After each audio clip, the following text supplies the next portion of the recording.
Hola, ¿qué tal? Bienvenidos a DC Latam, un podcast dedicado a la divulgación de la ciencia latinoamericana. Este es un espacio donde la ciencia deja de ser lejana y se convierte en algo que todos podemos entender y disfrutar. En cada episodio te acercaremos a los descubrimientos que transforman nuestro mundo, conectando a la comunidad científica, académica y a cualquier persona interesada en explorar cómo la ciencia está presente en nuestra vida diaria.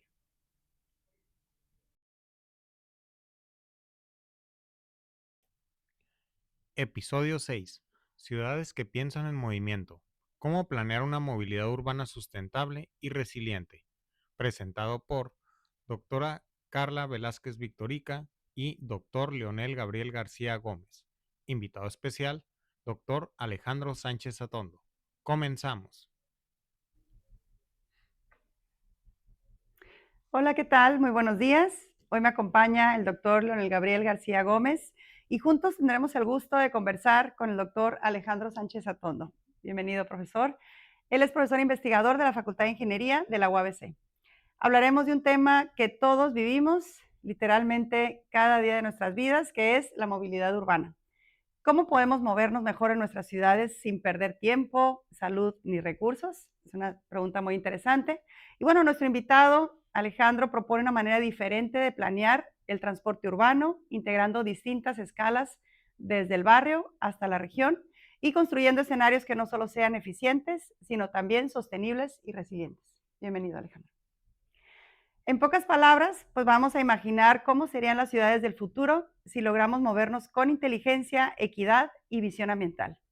Doctor Alejandro, bienvenido nuevamente. Qué gusto tenerlo aquí. Y a toda nuestra audiencia les decimos que se queden con nosotros y nos acompañen en este viaje hacia ciudades que piensan en movimiento. Y antes de comenzar, les compartimos una pequeña reseña de nuestro invitado del día de hoy. El doctor Alejandro Sánchez Atondo es profesor e investigador de tiempo completo en la Facultad de Ingeniería Mexicali de la Universidad Autónoma de Baja California. Es especialista en análisis y modelación de sistemas de transporte urbano, Plan Integral de Movilidad Urbana Sustentable, más conocido como PIMUS, modelación, macro, meso, transporte público y movilidad sustentable.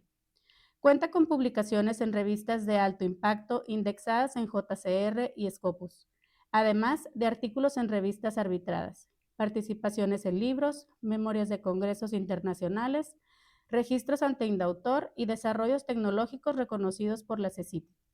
Ha participado y coordinado proyectos de investigación aplicada mediante convenios de vinculación con el sector público, enfocados en la optimización de los sistemas de transporte y su infraestructura. Cuando hablamos de movilidad urbana sustentable, no solo pensamos en transporte o en tráfico. Hablamos de cómo se organizan nuestras ciudades, para que las personas puedan desplazarse de forma segura, eficiente y sin dañar el entorno. Pero planear esa movilidad no es sencillo. Requiere mirar la ciudad desde distintos niveles, desde el barrio hasta la región. A eso se refiere el término metodologías multiescalares. Integrar diferentes perspectivas y escalas para entender la complejidad de cómo nos movemos.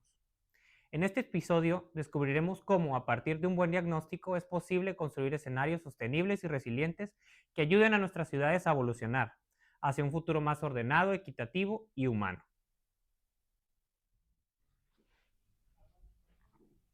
Y bueno, doctor Alejandro, antes de empezar con las preguntas, sí me gustaría que nos pudieras compartir un poco de tu trayectoria, tu experiencia, los proyectos que ahorita estás involucrado.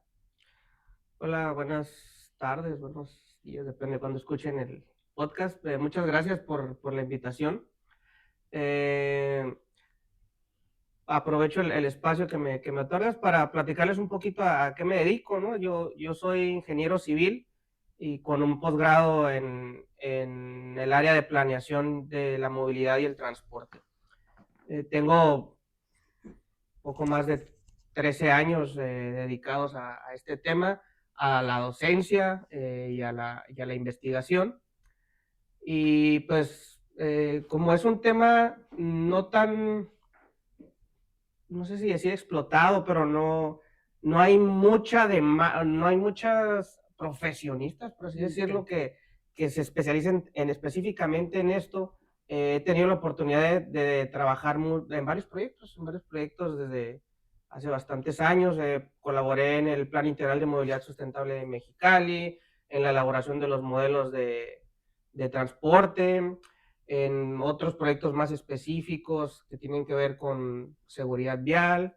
Y ahorita, de hecho, estamos colaborando en la elaboración del Plan de Movilidad Sustentable para el municipio de Playas de Rosarito. Ha sido una experiencia bastante enriquecedora. Y pues bueno, desde el lado de la investigación, pues formo parte del cuerpo académico de Infraestructura de Transporte, Desarrollo Regional e Impacto Social, el cual ya hemos logrado incluso el nivel de consolidado y vamos por muy buen camino. Y pues en general a eso me dedico. Qué interesante. Sí me gustaría ahorita que comentas eso, Alejandro, de que, bueno, es un tema que de repente no es tan abordado o tan investigado desde esta arista que ahorita tú nos compartes. ¿Hay alguna experiencia que tú hayas vivido previa en el ámbito profesional o personal que te haya llevado como a incursionar en esta línea de investigación? Pues digo, sería así como cómo me motivé a dedicarme a esto. Fueron muchos factores, pero creo que la respuesta así muy concreta sería que desde la perspectiva del ingeniero civil, como un poco más técnica, se puede colaborar en la planeación urbana y de la movilidad, y no es algo tan recurrente, por así decirlo. Por lo general, estas áreas, la toma de decisiones en los ayuntamientos, por lo menos en nuestro país, casi siempre son arquitectos o urbanistas que tienen muchas bondades, ¿no? Su especialidad, pero a veces el tema más técnico, estadístico y probabilístico, como tú bien sabrás, también es importante para poder proyectar lo que va a suceder y no se aprovecha, ¿no? Y como ingeniero civil encontré ahí un área de oportunidad muy interesante y que realmente sí, en la investigación y en la academia sí está muy explotada, simplemente en la práctica no tanto. Entonces desde ahí me ha interesado ver cómo puedo apoyar como ingeniero civil, no nomás a construir mejores infraestructuras, sino planearlas mejor. ¿Dónde sí y dónde no? Qué padre. Y es un tema de todos los días, ¿no, Leo? Como lo vimos ahorita, lo comentamos al principio, es un tema social, el tema de la movilidad. Y creo que a todos nos involucra, ¿no? Independientemente de las disciplinas, pues es lo que vivimos todos los días, ¿no? Y qué interesante que estés involucrado en este tipo de proyectos. Y hablando un poco ya vemos términos como ciudades inteligentes y sustentables, ¿no? Y nos surge la idea, bueno, ¿estamos haciendo lo correcto? Y ahorita que tú tienes esta experiencia con estas planeaciones, ¿no? Los diferentes municipios, ¿estamos lejos de una infraestructura, una movilidad a nivel Latinoamérica con esto que tú ya estás trabajando a nivel local? No sé si, no creo que lo correcto sea decir que estamos muy lejos, simplemente estamos avanzando a ritmos diferentes, porque tenemos realidades diferentes y otro tipo de retos que a lo mejor en los países, bueno, no a lo mejor, definitivamente en países ya desarrollados no los tienen, ¿no? Como las necesidades, el crecimiento demográfico mucho más acelerado. Entonces,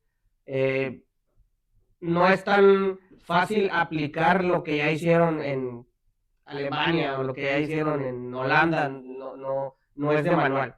Claro que existen recomendaciones y se han hecho buenos esfuerzos. Hay ciudades en Sudamérica que han hecho muy bien las cosas, pero pues hay que seguir avanzando, y en México también hay buenos esfuerzos. Lo que pasa es que a veces a lo mejor todo el mundo esperaría ver una ciudad verde y todo el mundo en bicicletas, ¿no? Y a lo mejor no es tan directo el cambio. Claro, y la ciudad de Mexicali pues también es una especie de laboratorio, ¿no? Porque tenemos características muy peculiares, ¿no? Sí, así es. De hecho, esa frase de que somos un laboratorio la tenía muy presente cuando estaba estudiando incluso el doctorado. Es una de las razones por las que también decidí adentrarme más en estos temas, pues porque en Mexicali tenemos un clima extremo que limita mucho las cosas. Tenemos el tema de la frontera, es una ciudad con una vocación industrial muy fuerte, tenemos una presencia muy elevada de trailers, de vehículos de carga. Incluso un estudiante de posgrado mío de maestría hizo una investigación relacionada con los vehículos de carga y es tan extraño Mexicali que cuando uno buscaba en la literatura realmente no había No muchas encontrabas. cosas sobre estudios sobre trailers dentro de las zonas urbanas, porque no Ok. tendrían por qué estar. En Así Europa es. eso no es un problema porque no sucede. Sí. Simplemente tienen centros de distribución y aquí en Mexicali es totalmente distinto, ¿no? Entonces tenemos, pues como bien lo dices, Una ventaja, ¿no? un laboratorio, no sé si es una ventaja, pero un laboratorio para experimentar. Sí, sí, sí, Sí. sí. Y para seguir desarrollando esos temas tan interesantes, ¿no? Muy bien. Cuando nos hablas de esta planeación de movilidad urbana, imagino que al final de cuentas podemos hablar de un modelo integral, ¿no? Pero para que nos puedas explicar de una manera mucho más sencilla, ¿qué significa un modelo integral en este tema de la movilidad urbana? O sea, ¿cómo nos podrás describir? Mm, no sé si la palabra sea integral, pero bueno, el concepto de modelo en la planeación del transporte y la movilidad, sencillamente es que en el modelo tradicional de planeación se planeaba el transporte y ahora lo que se busca es planear la movilidad. Y a lo mejor uno Ok. podría decir, no es lo mismo, pues si lo analizamos detalladamente hay cosas muy distintas. Planear el transporte, eh, los tomadores de decisiones perdón, observan el tráfico, los vehículos congestionados, los autobuses saturados, mientras que al momento de cambiar el enfoque, ahora el modelo integral que busca planear la movilidad, lo que tratas de entender son las personas.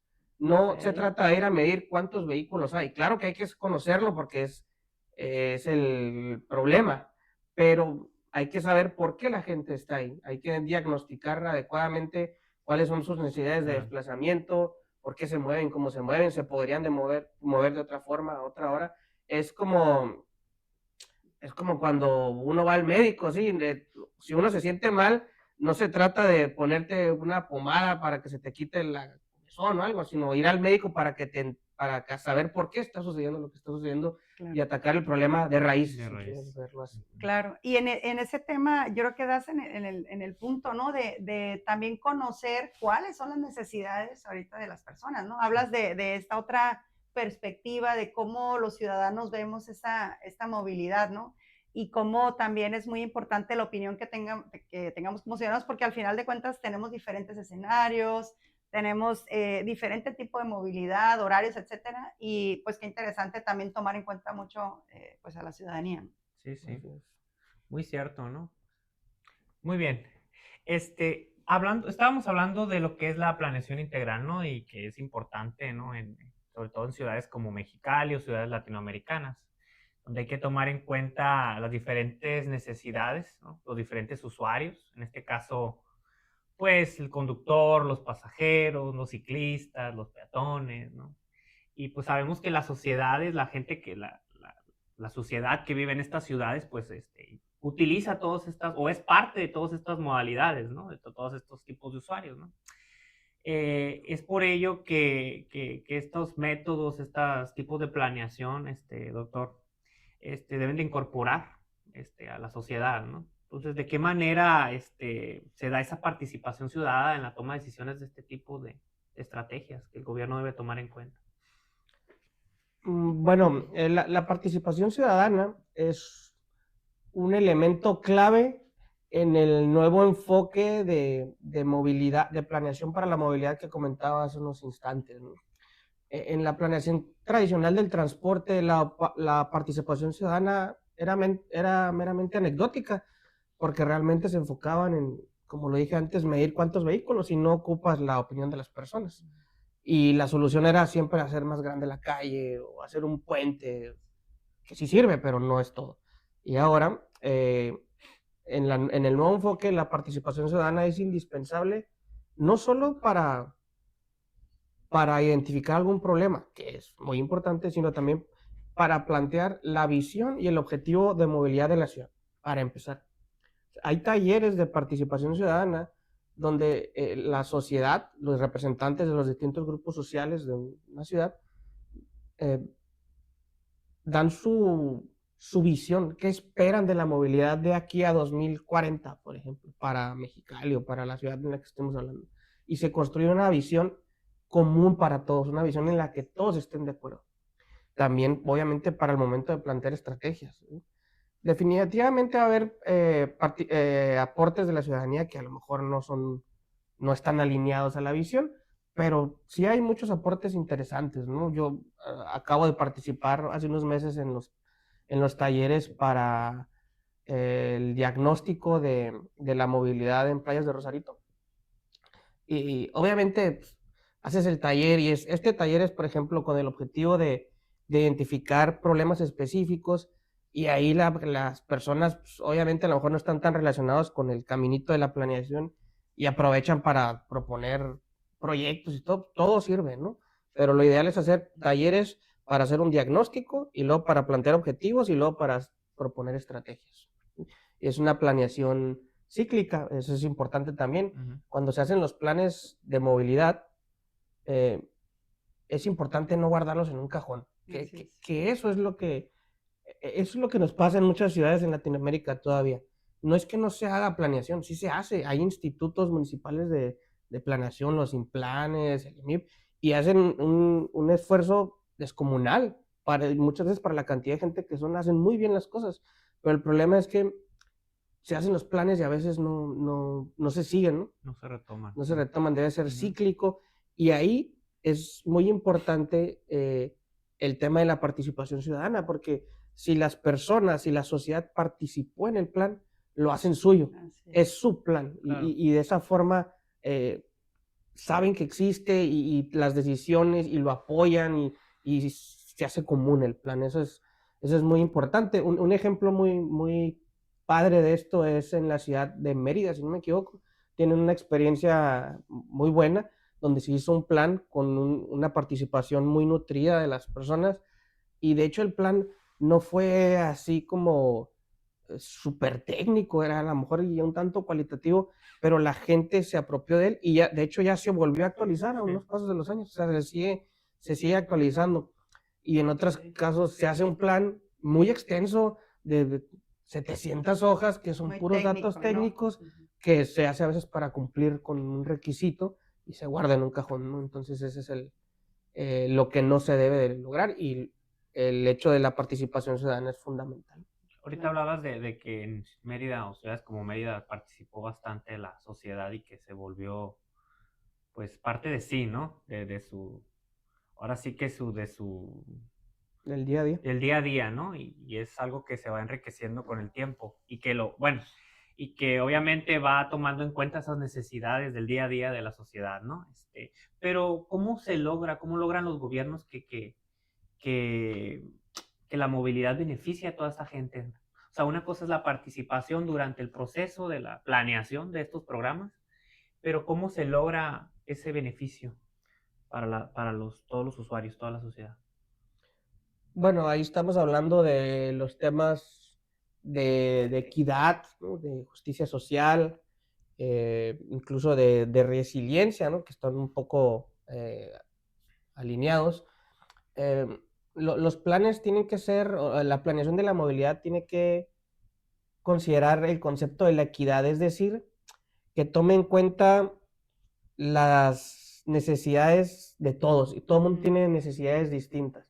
Obviamente no puedes hacer un plan específico para cada quien, es un plan para todos, pero se trata de entender como por grupos sociales qué es lo que requieren, ¿no? Se suelen hacer, por ejemplo, en los estudios de movilidad, clasificar a la población por tipo, ¿no? La población que vive en este sector de la ciudad, incluso lo puedes separar por estrato socioeconómico o por su actividad, ¿no? Las personas que estudian, las personas que trabajan o las personas que trabajan en el sector industrial y las que trabajan en el sector comercial. Cada uno tiene necesidades distintas, ¿no? Por ejemplo, hacia dónde se mueve comúnmente la gente o la población que vive no sé, en la sección de la colonia nacionalista o Baja California, por ejemplo, hacia dónde hay más necesidad, más demanda de movilidad. Y a partir de ahí, planear intervenciones, ¿no? O modificaciones a tu oferta de movilidad que permita que se muevan de manera más eficiente. Eso vendría siendo la equidad, considerar las necesidades de todos, y para eso hay que entender a las personas. Y resiliencia, pues vendría siendo cómo te preparas, cómo preparas tu sistema de movilidad ante posibles eventualidades, ¿no? Como casos muy extremos como inundaciones, que pues, obviamente la movilidad llega a un punto crítico, pero por ejemplo, ¿cómo le haces en tu sistema de movilidad cuando hay un evento deportivo? O qué sucede con la movilidad, por ejemplo, en Mexicali, cuando llegamos a las temperaturas extremas en agosto. ¿Okay?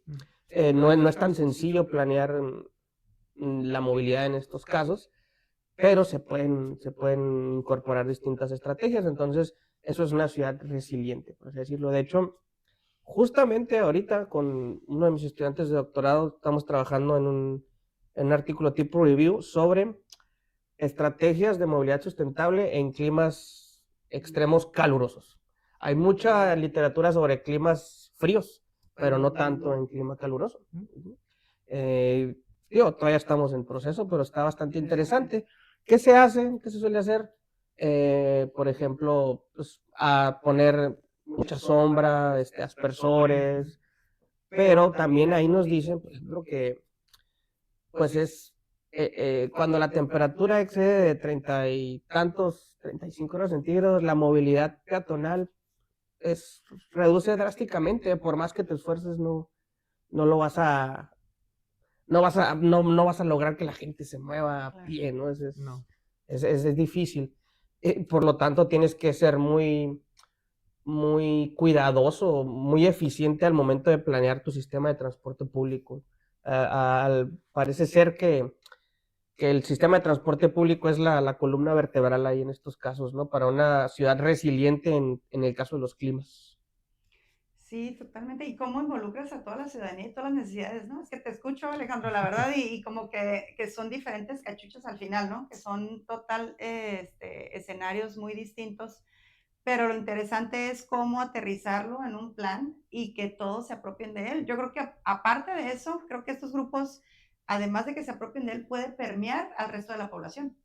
Claro. Porque estos grupos pues también van, ¿no?, ante la sociedad y también pues hacen ese compartir de información de lo que se está haciendo, y creo que también se hace pues este círculo virtuoso, ¿verdad? De este plan. Qué interesante. Sí, lo importante,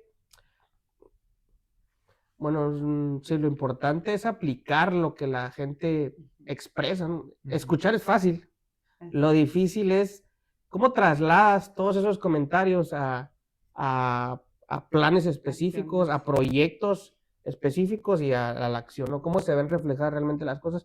No es tan sencillo, pero se puede hacer, ¿no? Entonces ahí es donde uno tiene que participar con otros especialistas, con urbanistas, con economistas, con sociólogos, con psicólogos, sobre teoría del comportamiento de las personas, cómo toman decisiones sobre sus modos de viaje, para plantear mejoras, ¿no? Entonces es una ciencia interdisciplinaria, por así decirlo, ¿no? La planeación del transporte, y pues a uno le toca apoyar desde el punto de vista un poco más técnico, ¿no? Como ingeniero, pero es bastante interesante.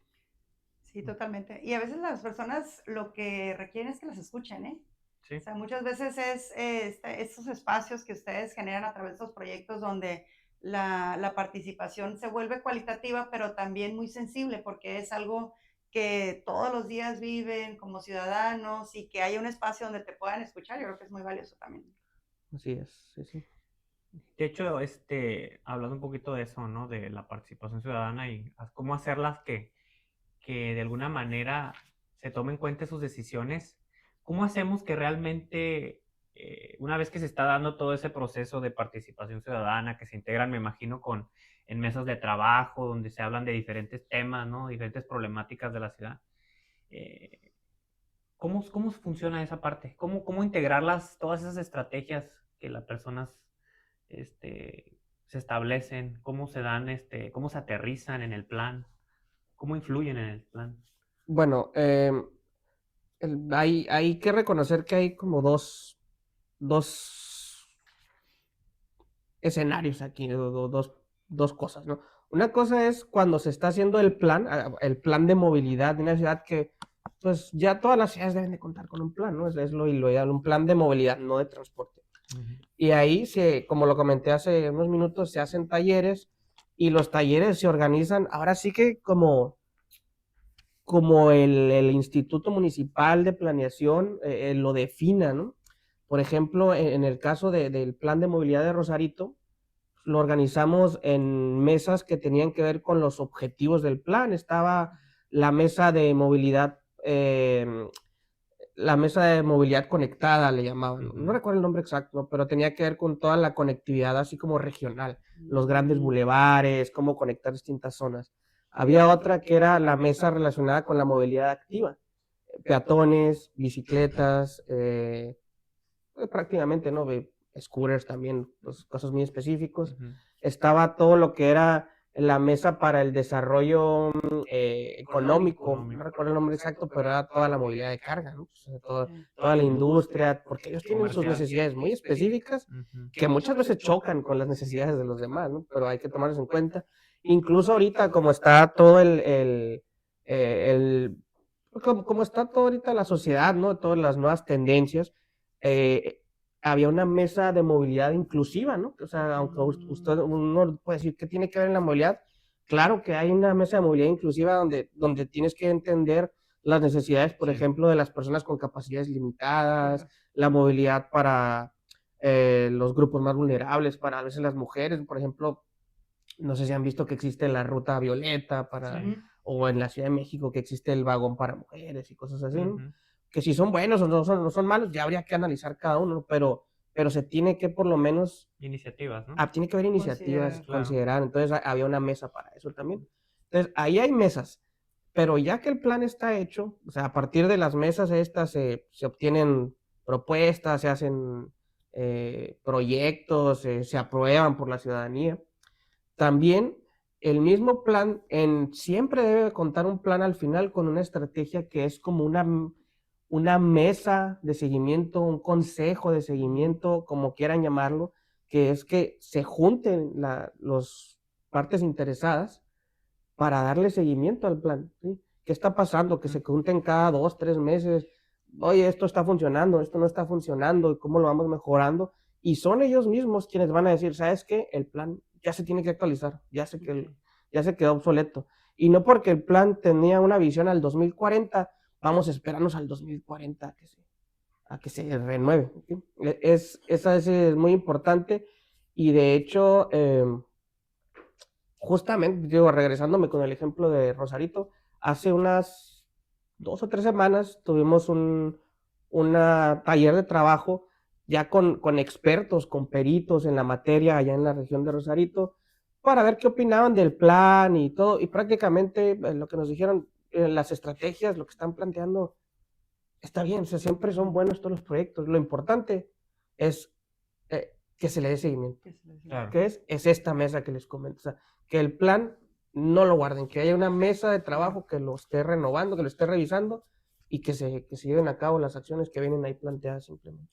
Sí, y aparte que ese plan yo creo que es un documento también vivo, ¿no? O sea, que sigue revisándose o debería seguir revisándose constantemente, ¿no? Así es. Ahorita, Alejandro, nos hablas, por ejemplo, mucho de estas mesas, ¿no? De la parte de conectividad, que hay mesas en temas de inclusión, etcétera. Además de estas mesas o estos talleres, ¿existen otro tipo, por ejemplo, de herramientas como aplicar algunas encuestas, por ejemplo, a grupos que a lo mejor en ese momento no estuvieron presentes? O sea, ¿cómo llegas a tener esa muestra representativa, ¿no? Hablando de la parte estadística, para saber que realmente estás cubriendo con todos los factores? ¿O existen, por ejemplo, otros instrumentos de evaluación? Claro, claro. De hecho, desde mi área de especialidad, que es la modelación del transporte, yo me dedico más a eso, ¿no? O sea, para mí lo más difícil o lo que menos domino es cómo transformar la opinión de las personas en algo más técnico. Por otro lado, el tema de las encuestas, de la información estadística es lo que domino más, ¿no? O sea, hay una tabla, no recuerdo el valor exacto ahorita, pero hay unas sugerencias sobre, por ejemplo, cuántas encuestas tienes que aplicar en función del tamaño de la ciudad. No recuerdo, por ejemplo, en Mexicali, ¿te acuerdas? Su población andaba como en 15,000 encuestas que ocupamos aplicar para que la muestra sea representativa. ¿Qué tipo de encuestas son? Son encuestas domiciliarias, donde a las personas les preguntas sobre su diario de viaje en un día común, por ejemplo, un martes o un miércoles común. ¿A qué hora sales de casa? ¿A qué hora regresas? ¿Por qué vas? ¿En qué te vas? ¿Cuánto duras? Entonces, si tú tienes eso de 15,000 hogares de Mexicali, por ejemplo, pues ya puedes, ya tienes una muestra representativa para poder plasmar todo eso en un mapa, ¿no? Y hacer relaciones origen-destino por modo de transporte, y todo eso aplicarlo en un software, y el software te va a ayudar a definir por qué vialidades se van a ir las personas y dónde se va a presentar la congestión, en lugar de solamente ir a medir la congestión donde tú le estás viendo, porque eso no. Claro. Eso es lo que muchas veces hacen y es lo que pues no termina sin generar buenos resultados. Si tú identificas que está habiendo una congestión en cierta intersección y no te preocupas por entender la razón de esa congestión y simplemente vas y haces más grande el carril, pues vas a solucionar el problema por un periodo de tiempo, pero se va a volver a congestionar. Claro. Y yo creo que inclusive hasta análisis comparativos, ¿verdad? O sea, cómo se conectan, ahorita que hablabas también de la conectividad de estas mesas que conectan bulevares y todo, a lo mejor ese es un tema un poquito más de ciudad o inclusive región, ¿verdad? Pero estas encuestas yo creo que es más también hablando del barrio, ¿no? De la colonia. Para todo. Entonces llegas a estos diferentes escenarios, ¿no? A través de esas encuestas, y creo que es muy valiosa la parte estadística definitivamente, ¿no? Poder encontrar inclusive hallazgos interesantes que te puedan llevar a lo mejor investigar otras cosas, pero también a tomar decisiones en estos planes, ¿no? que comentas integrales. Sí, es una planeación como por distintas escalas, por así decirlo, ¿sí? Y se puede hacer todo de manera conjunta gracias a las distintas herramientas tecnológicas con las que contamos ahora, pero es como si le hiciéramos así como un zoom, ¿no? A nuestro barrio, y luego podemos alejarnos un poco y ver a lo mejor toda nuestra región o nuestro sector de la ciudad, y luego más atrás y ver toda la ciudad. Incluso, por ejemplo, los institutos municipales de planeación, cuando generan sus PDUCP, sus planes de desarrollo urbano, ahí definen la sectorización estratégica. Entonces definen la mancha urbana, el centro de población, y lo sectorizan. Ya podrán tener distintas nomenclaturas, pero pues generan sectores, y luego los sectores los dividen en barrios. ¿Okay? Entonces tenemos el sector B, y luego el sector B tiene el barrio B1, B2, B3, B4, B5, por decir, ¿no? Entonces ya vas viendo a qué escala aplica, ¿no? Por ejemplo, te sirve para hacer análisis, qué también está la dotación de banqueta en los distintos barrios, cómo está en el B1, en el B2. Comparar, por ejemplo, la cantidad de habitantes por barrio contra los metros de banqueta. Ahí hay que aprovechar también, por ejemplo, toda la información que nos entrega INEGI. INEGI tiene definidos los AGEP, son las áreas geoestadísticas básicas. Son polígonos irregulares, pequeños, que son como el nivel más fino de información. INEGI nos dice en cada GEP cuál es la población, cuántas viviendas hay, cuál es la cantidad de viviendas habitadas, cuántos hombres, cuántas mujeres, creo que hasta cuántas personas que dominan alguna lengua indígena, ¿no? Hay de todo tipo de estadística a nivel de AGEP, a nivel espacial. Entonces todo eso nos sirve para hacer análisis muy específicos. A lo mejor antes no lo podíamos hacer. Y ahorita ya, por ejemplo, con los softwares podemos hacer un análisis de la ciudad, y luego el resultado específico de cierta zona bajarlo al barrio, y luego regresarnos, y vamos brincando de un software a otro, ¿no? Pasándonos información, y de esa forma se hace un buen plan. Incluso existen los planes de movilidad, pero también existen de la ciudad, pero también existen planes específicos de sectores. Sí, por ejemplo, en Mexicali existe, no de movilidad, sino el plan de desarrollo general del centro histórico con visión al 2030, si no me equivoco, no recuerdo exactamente. Y en ese plan es donde se definió todo lo que se está haciendo allá ahorita de la renovación del centro, y que el pueblo chino, ¿cómo le pusieron? Se me fue el nombre. El barrio chino. Así, todo eso está, tiene que ver con ese plan que se hizo del centro histórico. Entonces es como fue como un Zoom específico ahí Sí. para atender ciertas Y de necesidades. ciertas delegaciones, ¿no? También, por ejemplo, creo que el Progreso. Sí, En su hay de momento todos. San Felipe también contaba con Ah, cuando era parte Ok. del ayuntamiento, del municipio de Y, Mexicali. y aparte yo creo que también cuando cambia un poquito la actividad, también, por ejemplo, digo, me enfoco en Barrio Chino, anteriormente no había a lo mejor tanta movilidad o tantos espacios recreativos en esa zona y pues obviamente también esa parte de la actualización Sí, es muy claro, claro. importante, O ¿no? sea, la gente podrá tener sus pros y sus contras, pero la verdad es Ujú. que el centro está mucho más vivo que hace Claro, unos sí, años, ¿no? totalmente. Y eso es bueno, eso es bueno. Claro, Y mucho tiene que ver ese plan. así es. Ahí es donde se define lo que se tiene que hacer. Muy bien. Pues continuamos, no sé, Leo, ¿qué opines sobre esta integración de todas las opiniones, ¿no? De diferentes escalas, ya nos comentaba Alejandro desde la ciudad, desde el barrio, etcétera. No sé qué opines, por ejemplo, con este tema, ¿no? Si hay ventajas, no hay ventajas de esa integración, tú que eres de la disciplina.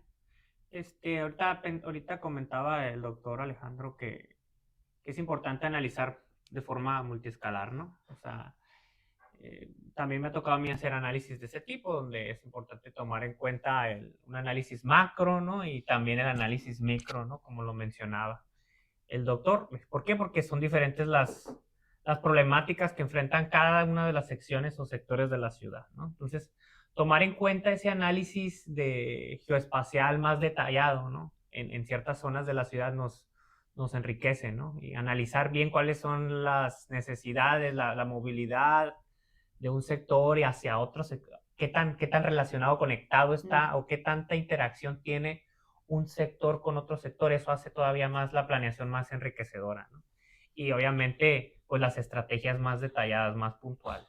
Me ha tocado analizar también, trabajar a nivel de detalle, tomando en cuenta el nivel AGEP, así como de acuerdo a la metodología que establece el INEGI, y pues son herramientas muy viables, sobre todo en estos procesos de planeación, donde nos permite identificar todas las perspectivas socioeconómicas de la población y también saber qué tan bien dotadas de infraestructura están todos esos sectores, ¿no? Porque no todos cuentan con las mismas opciones de oferta de transporte público, inclusive de pavimentación, de banquetas, hasta áreas verdes, ¿no? Inclusive de oferta de servicios de salud, educación, que al final todas esas actividades hacen que la gente se mueva hacia ellas, ¿no? Se dirija hacia ellas. Entonces, es importante hacer análisis macro y micro, ¿no? En una ciudad, ¿no? En un área de estudio, ¿no? Claro que sí. Bueno, tomando en cuenta, ya hemos estado hablando de las ventajas, ¿no? Que nos menciona el modelo multiescalar, ¿no? Pero ¿de qué manera se sigue tomando en cuenta este tipo de análisis? Ahora sí que danos tu punto de vista, Alejandro. ¿Qué tan importante sigue siendo este tipo de metodología multiescalar en la toma de decisiones o para planear, hacer planeación urbana? ¿Qué ventajas tendría el enfoque multiescalar de la movilidad, por así decirlo, en el tema urbano?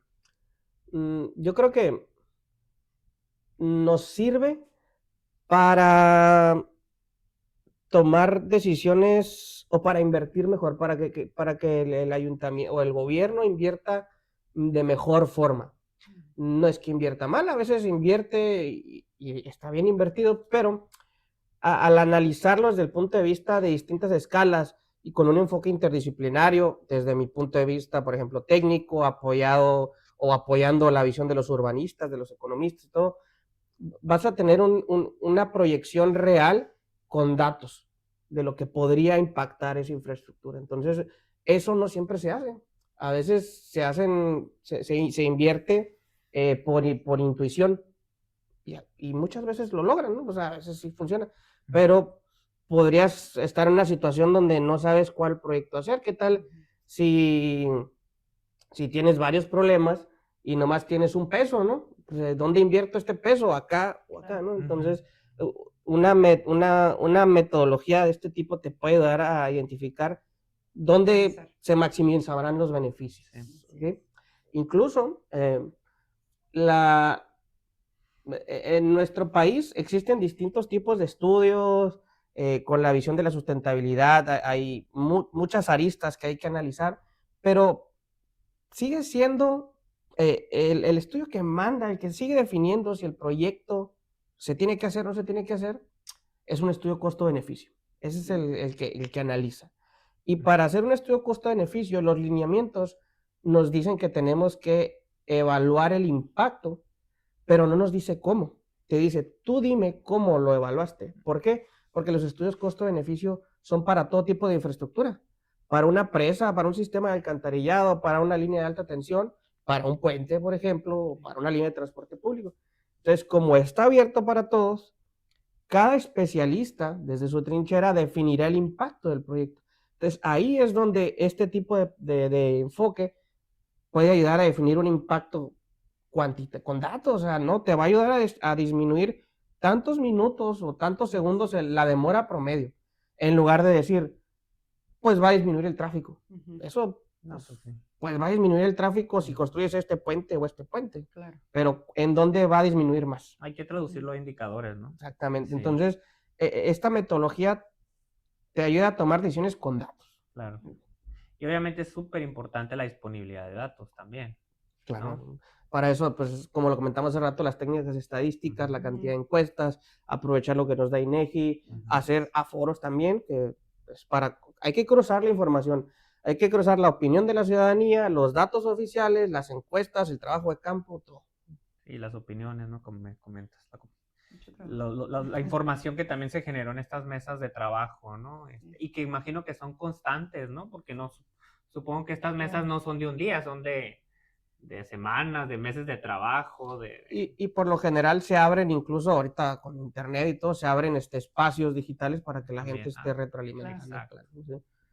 Sí. Y se traducen inclusive a plataformas digitales, ¿no? Que también se están constantemente actualizando, ¿no? Todos los PIMUS, todos estos programas tienen su información precargada en plataformas de SIG, ¿no? Y se está analizando de manera dinámica todas las estrategias, las visiones, las encuestas, las decisiones que están tomando en esos, ¿no? Sí, todo es público, de hecho, mucha gente no sabe, pero pueden entrar a los portales de los institutos municipales de planeación y ahí está todo digitalizado, ¿no? Sí. Y algunos tienen más información, otros menos, cada quien ha ido avanzando, pues porque estaban en escenarios distintos, ¿no? Y lo importante es ir avanzando, ¿no? Y saber que esa información es pública también, ¿no? Sí, porque muchas veces, como dicen, no lo sabemos, ¿no? Claro. Incluso pensamos que hasta cobran, ¿no? Por la información. Sí. A veces, por ejemplo, si quieres la información para manipularla, pues hay otras, pero para consultas siempre es pública. Sí es pública, ¿no? Y ya para cerrar, doctor, una pregunta que pues ahora sí que lo que se le venga a usted a la mente, ¿no? Directamente. ¿Cómo imagina usted la movilidad del futuro en estas ciudades como Mexicali, ¿no? Que hacíamos referencia como una ciudad laboratorio, ¿no? O las ciudades latinoamericanas, ¿no? ¿Cuál sería, hacia dónde aspiramos, hacia qué tipo ahorita que está muy de moda la movilidad urbana sustentable, ¿no? La participación ciudadana, ¿hacia qué aspiramos como ciudades latinoamericanas? Yo creo que aquí sí hay que plantear bien o retomar la idea de hace unos minutos sobre qué tan lejos estamos, ¿no? En Latinoamérica, en los países más desarrollados. En los países más desarrollados, ahorita el tema es electromovilidad, ¿sí? Infraestructura verde, muchas bicicletas, muchos peatones cuando el clima lo permite. Yo creo que aquí en Mexicali y en muchos países, en muchas ciudades latinoamericanas, digo, también es una estrategia, ¿no? Pero el núcleo, la columna vertebral de la movilidad, yo la veo que debe ser el transporte público masivo. Es decir, los autobuses, un sistema de BRT o algo similar, ¿no? Ya cada ciudad lo define. Porque es la que nos permite conectar grandes distancias. Para que la movilidad en bicicleta o peatonal funcione bien, hay que dotar de infraestructura, pero también la gente tiene que necesitar desplazarse a distancias cortas. Entonces, hay que enlazarnos con el tema del desarrollo urbano y en lo que la ciudad se puede densificar, el transporte público viene siendo la columna vertebral. Retomando el tema, ¿no? En los talleres que tuvimos, ¿sí? Incluso con la participación de peritos y expertos, nos comentaron que el proyecto más importante de los que estamos incluyendo ahí, o de los más importantes, era el tema del sistema de transporte público integrado, perdón, y que lo cuidáramos mucho y que ese es el que va a permitir que la ciudad avance, ¿no? Porque pues es el reflejo de una sustentabilidad, va a permitir que todos nos comuniquemos mejor, ¿no? Y obviamente, pues también dotar de infraestructura peatonal, ciclovías donde se puedan incorporar. Y pues yo lo veo así. En el caso de Mexicali, ¿cómo lo ve? Yo siento que en Mexicali lo más importante, repito, es el transporte público y la accesibilidad al transporte público también. Sí. O sea, cómo llega la gente al transporte público, porque pues, a veces está una ruta de transporte público, pero pues no, las personas para llegar ahí tienen que caminar tantos minutos y no hay banqueta, cuando llueve no pueden caminar. ¿Cómo hacer que la sociedad cambie su percepción? Porque ahorita si usted hace una encuesta de percepción del transporte público en la ciudad de Mexicali, no es buena, ¿no? Entonces yo creo que también hay que atacar esa parte, ¿no? Sí, bueno, es que estamos en algo que se le llama círculo vicioso del transporte público, que se experimenta en muchas ciudades, ¿no? Que es el transporte público, la oferta, ¿no? El servicio no es el mejor, hay que decirlo, y por eso las personas no lo utilizan. Y al no utilizarlo, pues baja la demanda, y para que salga el negocio, el transportista necesita cobrar más por el boleto. Mientras más cobra, menos lo usan y así se va avanzando, ¿no? Entonces hay que hacer ciertas intervenciones estratégicas para revertir el círculo, ¿no? Para frenar esa bola de nieve que se está generando. ¿Y qué se puede hacer? Por ejemplo, el gobierno puede subsidiar una ruta específica, ¿no? A apoyar al transportista. ¿Sabes qué? Yo te voy a dar tantos millones de pesos este año, pero esta ruta tiene que funcionar así, así, así. Por ejemplo, una ruta que venga aquí a la UABC, ¿no? O sea, claro. Imagínense la demanda, ¿no? Pero que funcione adecuadamente, que pase cada 10 minutos, por decir algo, que esté en buenas condiciones, que los paraderos estén bien, invertir en las banquetas donde se tenga que invertir y ir viendo cómo se avanza, ¿no? Entonces hay muchos estudios que se pueden hacer para lograrlo, ¿no? Sí, dijiste algo muy importante, ¿no? También en esta escasez de recursos, donde se invierte de manera mucho más efectiva, ¿no? Y donde realmente hay un impacto significativo para la comunidad. Así es. Qué interesante. Pues doctor Alejandro, ha sido realmente interesante conocer cómo la integración de estas metodologías multiescalares pueden ayudarnos a pensar la movilidad urbana de una manera más sustentable y humana. Sí. Y lo que más me gustó es cómo este enfoque nos permite ver la ciudad desde diferentes niveles. El barrio, la ciudad y hasta la región. Eso cambia completamente la forma en que entendemos la movilidad. Sí, totalmente. Agradecemos al doctor Alejandro Sánchez Atondo por compartir su conocimiento y su experiencia y por recordarnos que la planeación de la movilidad urbana no solo se trata de mover autos, sino de mover personas y de mejorar la vida en comunidad. Y gracias también a ustedes por escucharnos. Si les gustó este episodio, compártanlo y sigan nuestras redes para conocer más historias sobre la ciencia que se hace en América Latina. Gracias por escucharnos. Hasta la próxima.